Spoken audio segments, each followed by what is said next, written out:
गोरखपुर में मासूमों की मौत, आखिर कौन देगा इन सवालों के जवाब। एक महीना, 3 मासूम जिंदगियां, 3 परिवार हमेशा के लिए उजड़ गए।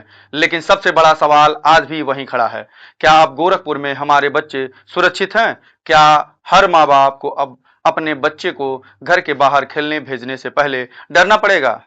नमस्कार, मैं हूं पंचानन पांडे और आप देख रहे हैं द इंडियन। गोरखपुर उत्तर प्रदेश के मुख्यमंत्री का गृह जनपद, स्मार्ट सिटी, आधुनिक पुलिसिंग, हजारों सीसीटीवी कैमरे, इंटीग्रेटेड कंट्रोल रूम, हाईटेक निगरानी के दावे। लेकिन जुलाई 2026 ने ऐसी तस्वीर दिखाई जिसने हर अभिभावक को झकझोर कर रख दिया। सवाल सिर्फ 3 अपराधों का नहीं है, सवाल पूरे सुरक्षा तंत्र पर जनता के भरोसे का। सबसे पहले बात करते हैं 2 जुलाई 2026 की। सहजनवा थाना क्षेत्र का 6 वर्षीय अंशुमान सिंह, एक मासूम जिसकी दुनिया अभी स्कूल, खेल और परिवार तक ही सीमित थी।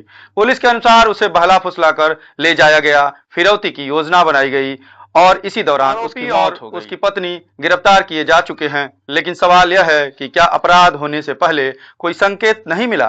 क्या किसी स्तर पर यह वारदात रोकी जा सकती थी? बाद आता है खजनी का मामला। 10 वर्षीय वैभव वर्मा, घर के बाहर खेलने निकला एक बच्चा और फिर कभी वापस नहीं लौटा। परिवार की तलाश, पुलिस की जांच, सीसीटीवी की पड़ताल, तकनीकी साक्ष्य और फिर पुलिस के अनुसार पड़ोसी के घर के बेसमेंट से वैभव का शव बरामद हुआ। आरोपी गिरफ्तार है और मामला न्यायिक प्रक्रिया में है। लेकिन इस घटना ने एक और सवाल खड़ा कर दिया।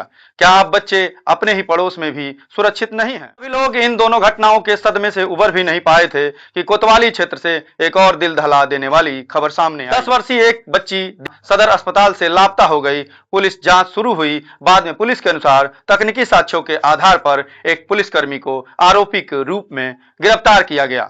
यह मामला पूरे प्रदेश में चर्चा का विषय बन गया। 3 अलग अलग घटनाएं, 3 अलग अलग आरोपी, 3 अलग अलग स्थान, लेकिन एक ही परिणाम, 3 मासूम जिंदगियां खत्म। और अब पूरा गोरखपुर एक ही सवाल पूछ रहा है, आखिर ऐसा क्यों हो रहा है? हम यहाँ किसी जांच को प्रभावित नहीं कर रहे हैं, हम किसी को दोषी या निर्दोष घोषित नहीं कर रहे हैं। यह अधिकार केवल न्यायालय का है। लेकिन एक जिम्मेदार मीडिया संस्थान होने के नाते हम वे सवाल जरूर उठा रहे हैं जो आज हर नागरिक पूछे। स्मार्ट सिटी का मतलब सिर्फ चौड़ी सड़कें, सुंदर पार्क और चमकती इमारतें हैं, या फिर नागरिकों खासकर बच्चों की सुरक्षा भी स्मार्ट सिटी का सबसे महत्वपूर्ण हिस्सा होनी चाहिए? हजारों सीसीटीवी कैमरे लगाए गए हैं, लेकिन क्या उनका उपयोग अपराध होने से पहले संदिग्ध गतिविधियों की निगरानी के लिए हो रहा है, या फिर वे केवल घटना के बाद फुटेज देखने का माध्यम बनकर रह की बीट व्यवस्था सक्रिय है? क्या संवेदनशील इलाकों में नियमित गश्त पर्याप्त है? क्या स्थानीय खुफिया तंत्र और मोहल्ला स्तर की निगरानी व्यवस्था को और मजबूत करने की जरूरत है? स्कूलों, अस्पतालों, पार्कों और रिहायशी इलाकों के आसपास बच्चों की सुरक्षा के लिए अलग से सुरक्षा प्रोटोकॉल होना चाहिए? क्या हर जिले में बच्चों से जुड़े मामलों के लिए विशेष सुरक्षा योजना तैयार की जानी चाहिए? और सबसे महत्वपूर्ण सवाल, क्या हर दर्दनाक घटना के बाद सिर्फ गिरफ्तारी ही पर्याप्त है, या फिर ऐसी घटनाओं को होने से पहले रोकने की क्षमता ही किसी भी सुरक्षा व्यवस्था की असली परीक्षा? यह भी सच है कि इन तीनों मामलों में पुलिस ने त्वरित कार्रवाई की, आरोपियों को गिरफ्तार किया और जांच आगे बढ़ाई। यह कानून का आवश्यक हिस्सा है। लेकिन समाज की चिंता सिर्फ गिरफ्तारी तक सीमित नहीं है। समाज चाहता है कि भविष्य में कोई और अंशुमान, कोई और वैभव और कोई दूसरी मासूम बच्ची ऐसी घटनाओं का शिकार न बने।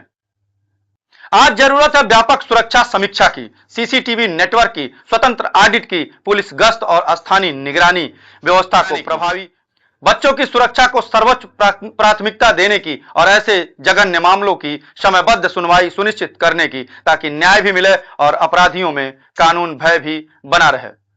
क्योंकि अंशुमान अब कभी अपने घर नहीं लौटेगा, वैभव अब कभी अपने माता पिता को पुकार नहीं पाएगा और वह मासूम बच्ची अपने परिवार की गोद में वापस नहीं आएगी। लेकिन अगर इन 3 घटनाओं से व्यवस्था सबक लेती है, सुरक्षा तंत्र और मजबूत होता है और भविष्य में एक भी मासूम की जान बचाई जा सकती है, तो शायद इन परिवारों का दर्द समाज के लिए एक चेतावनी और बदलाव की शुरुआत बन सके।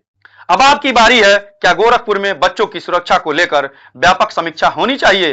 क्या सीसीटीवी नेटवर्क, पुलिस गश्त और सुरक्षा व्यवस्था का स्वतंत्र ऑडिट कराया जाना चाहिए? जुड़े जघन्य अपराधों की सुनवाई फास्ट ट्रैक कोर्ट में अनिवार्य रूप से समयबद्ध होनी चाहिए। अपनी राय हमें कमेंट में जरूर बताइए। यदि आपको यह रिपोर्ट महत्वपूर्ण लगी हो तो इसे अधिक से अधिक लोगों तक साझा करें।